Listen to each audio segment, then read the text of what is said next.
हे प्रभु, हे हरि राम कृष्ण जगन्नाथ प्रेमानंद, ये क्या हुआ? अब तक मुझे यही लग रहा था कि खेसारी लाल यादव और पवन सिंह ये दोनों छिनड़े हैं,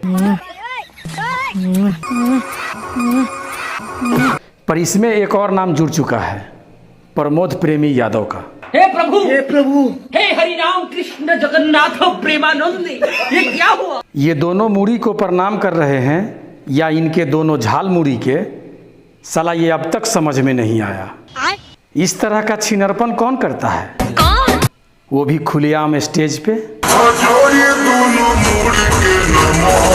मुझे सबसे ज्यादा आश्चर्य तो तब हुआ जब प्रमोद प्रेमी यादव इनकी दोनों मूड़ी को प्रणाम कर रहे थे, तब इनकी खुशी का ठिकाना नहीं था। भोजपुरी के सिंगर हो या डांसर, ये दोनों बेशर्म हो चुके हैं।